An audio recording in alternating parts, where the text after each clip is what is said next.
Mudah-mudahan kita bisa ya di akhirat kelak itu barengan sama-sama. Muhasabah diri kita sudah sampai sebagai besar seperti apa pahala kita, dan mana dosa yang itu kita tidak pahami.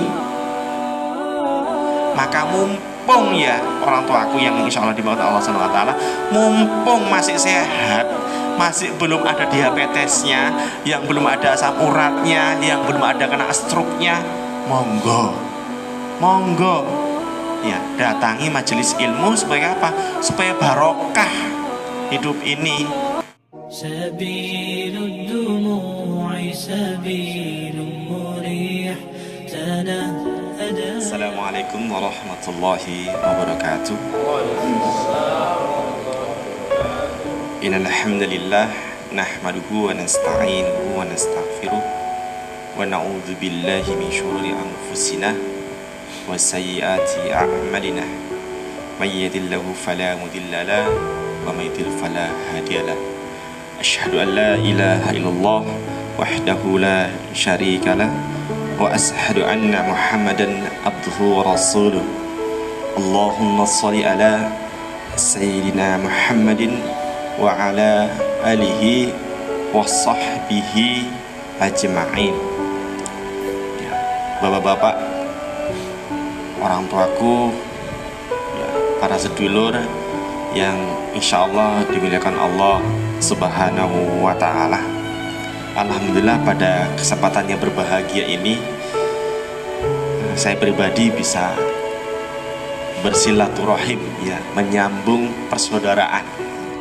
Juga Allah Subhanahu wa ta'ala masih berikan kita kesempatan untuk hidup ya di muka bumi ini.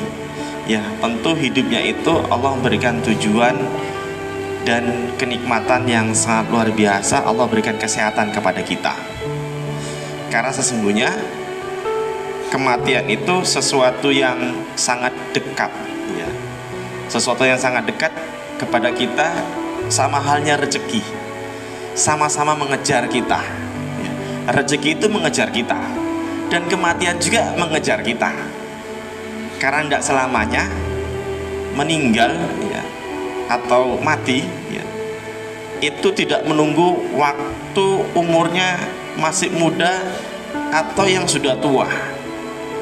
Nah sekarang malah banyak yang muda-muda yang meninggal. Nah ini bagian dari renungan kepada kita, ya. Salawat serta salam semoga tetap tercurahkan dan terhanturkan kepada baginda Rasulullah Sallallahu Alaihi Wasallam, ya. Yang mana Rasulullah Sallallahu Alaihi Wasallam itu insya Allah di akhir kelak, ya, di akhirat hayat kita nanti, ketika kita di padang mahsyar, kita yang istiqomah ini, ya, Rasulullah Sallallahu Alaihi Wasallam itu akan memberikan syafaatnya kepada seluruh muslimin yang bertakwa. Nah, yang tidak bertakwa gimana? Ya bisa jadi tidak dapat syafaat. Apa itu syafaat sebenarnya, ya, para orang tuaku? Syafaat adalah pertolongan Rasulullah SAW kepada umatnya.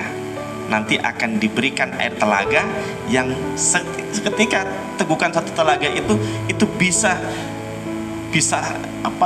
menghilangkan rasa haus. Ya, ketika di padang mahsyar yang digambarkan itu, maka itu salawat ini harusnya kita haturkan kepada Rasulullah SAW. Orang tuaku yang insya Allah dimuliakan Allah Subhanahu wa ta'ala, sedikit membahas tentang salah satu sahabat Rasulullah Sallallahu Alaihi Wasallam, Abdurrahman bin Auf, ya kan? Salah satu 8 sahabat, ya, yang menerima Islam sejak awal, ya, Abdurrahman bin Auf. Beliau kalau dikisahkan, ya, bahkan beliau adalah salah seorang sahabat yang kekayaannya sangat luar biasa. Kekayaannya sampai sekarang pun masih ada, ya. Sekolah-sekolah wakaf-wakaf yang dibangun Abdurrahman bin Auf sampai sekarang masih ada. Artinya amal jariahnya itu masih berjalan walaupun orangnya sudah tiada. Dan kita berharap seperti itu. Nah, ada satu kisah. Kalau kekayaannya mungkin kita sudah pahami, Abdurrahman bin Auf pernah menyumbang kurang lebih 1000 dinar dalam peperangan. Pernah juga memberikan 500 ekor kuda ya untuk peperangan kaum muslimin ketika futuhat. Futuhat yang dimaksud sini adalah petaklukan, ya kan? Nah, itu kalau 100 dinar sekarang, kalau emasnya 1 gram itu kurang lebih 1 juta, ya dikali saja. Kurang lebih sekitar 10 miliar. Ini uang semua, ini bukan uang kertas, murni emas dan perak, bukan kertas ya begitu. Nah, ada satu kisah yang itu harus sebagai muhasabah diri kita, karena di sini semua rata-rata mungkin ada usahanya, mungkin usahanya penjual sayur, ada pengusahanya mungkin bisnis pabrik tahu, atau mungkin ternak sapi, yang lain sebagainya. Ada hal yang mesti kita perhatikan ketika Abdurrahman bin Auf itu ya kan, dalam peperangan Uhud ya kan, dia kena senjata musuh kurang lebih 20 sayatan ya. 20 sayatan, kalau orang Jawa bilang ya 20 bacokan lah, ngono. Enak sang kesayat sebelah kiwa, sebelah tangan, atau ya pokoknya kena benda tajam. Ada juga yang kena panah. Nah, yang jadi pertanyaan ini buat kita semua ini sebagai muhasabah ya, sebagai muhasabah. Orang kalau sekarang sudah kaya, cita-citanya kira-kira mau jadi apa kalau di masa sekarang? Pasti banyak. Ada yang mungkin mencalonkan presiden, ada yang mencalonkan mungkin anggota legislatif, yudikatif, eksekutif, dan lain sebagainya. Kalau banyak duit, kan begitu.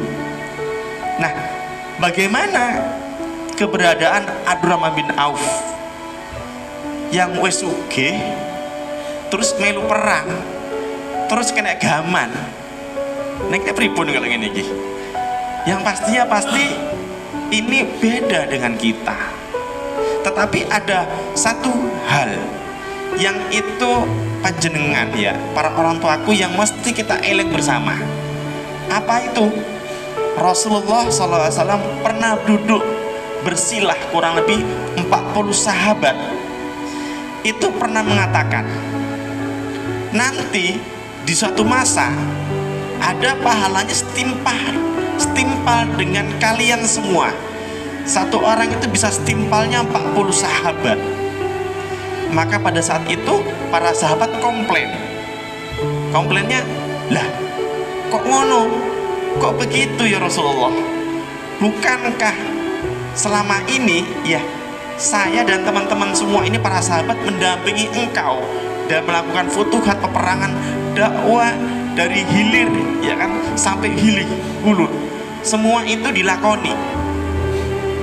Tapi ada pertanyaan yang mesti kita jawab, dan itu dijawab oleh Rasulullah SAW, bahwasannya benar, kalian berjuang kepada saya dan kalian itu menyumbangkan harta kalian kepada saya.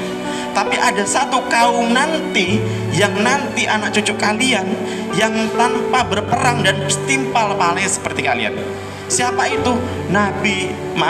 Kaum yang nanti saat ini ya digambarkan, yang itu tanpa melihat saya, tanpa melihat muka saya, tanpa melihat fisik saya, cuma melihat perkataan saya, melalui hadis saya, itu percaya bahwasannya saya ada, dan mereka tanpa melihat saya. Itulah siapa? Kaum yang saat ini. Bersyukur nggak kita? Bersyukur ini ya, sedulur semuanya. Bersyukur karena apa? Kita dilahirkan di masa yang itu penuh fitnah dan pahalanya diganjar oleh Allah SWT ketika kita mengambil bagian dari perjuangan. Perjuangan apa? Menegakkan dinul Islam, menegakkan kalimatullah, menematkan syariat Islam. Maka kasusnya sekarang, makanya tugas para nabi dulu ya sampai sekarang itu sama diemban juga oleh umat manusia pada saat ini. Lah, Kalau kita tidak mengambil bagian ini, terus pahala apa yang kita mau kasih Allah Subhanahu wa taala ke depan? Pahala apa? Gak ada yang lain kecuali yang besar itu ketika kita menerapkan syariat Allah secara totalitas. Memang benar, dalam kehidupan rumah tangga kita sudah menerapkan. Tetapi secara keseluruhan, contoh kecil, mungkin kita sudah menghindari zina. Nggih boten? Nggih, Lek. Nggih. Tetapi pertanyaannya, apakah di luar sana zina itu bisa diatasi? Ternyata tidak. Ternyata apa? Zina masih warawiri di luar sana. Memang iya di rumah tangga kita aman, tetapi di luar sana buktinya ada hamil di luar nikah, ya kan? Karena itu akibat kita sebagai umat Islam itu abai dengan syariat Allah. Jadi abainya kita itu, diamnya kita, ya kan, bekerjanya kita itu bisa belum tentu nilai ibadah. Karena kenapa? Ada sebagian ibadah yang kita abaikan. Bisa jadi, maaf, investasi dosa yang kita nggak sadar. Nah, sepertinya gini, ya, nyun sewu iki Pak D. Kira-kira gini, kira perkiraan kalau dalam Islam hukum zina itu bagi yang mu'zon, yang sudah menikah, dan ghairu mu'zon, yang belum nikah, ya, yang masih pemuda-pemudi, hukumnya seperti apa? Nah, kalau menurut fikihnya, bagi pezina, ya kan, laki-laki perempuan yang sudah menikah itu dirojam. Rojamnya bagaimana? Digali tanah, kemudian ditanam setengah badan, dimunculkan kepalanya, kemudian dilempari sama orang-orang yang beriman. Nah, pertanyaannya, kalau memang itu bagian dari syariat Allah mesti diterapkan, terus bagaimana kalau kita berdiam diri? Dosa enggak para setuju? Dosa. Karena itu diamnya kita berdosa. Jangan kira tidur kita nyenyak itu enggak berdosa. Ternyata dosa. Membiarkan sesuatu syariat Allah itu belum terlaksana itu dosa. Bermuhasabah diri kita, sudah sampai sebagai besar seperti apa pahala kita, dan mana dosa yang itu kita tidak pahami. Mudah-mudahan kita bisa, ya, di akhirat kelak itu barengan sama-sama. Maka mumpung, ya, orang tuaku yang insya Allah dibawa Allah Subhanahu wa taala, mumpung masih sehat, masih belum ada diabetesnya, yang belum ada asam uratnya, yang belum ada kena stroke-nya, monggo ya, datangi majelis ilmu. Supaya apa? Supaya barokah hidup ini, ya kan? Karena apa? Sejak awal saya sampaikan, di sini sudah ada yang rambutnya berkilau warna putih, ya kan, keningnya berkilau warna putih, mukanya sudah mulai keriput, ya kan? Itu semua sebagai apa? Sebagai perhatian diri kita, bahwasanya kita terbatas, bahwasanya kita ini ada masa akhirnya. Yang namanya awal maka ada akhirnya. Demikian, ya, pesan singkat yang saya sampaikan, mudah-mudahan dapat bermanfaat bagi saya pribadi dan para sedoyo kabeh. Dan mohon maaf kalau ada kata-kata yang itu tidak berkenan untuk Pak D sekalian, saya mau dimaafkan. Assalamualaikum warahmatullahi wabarakatuh.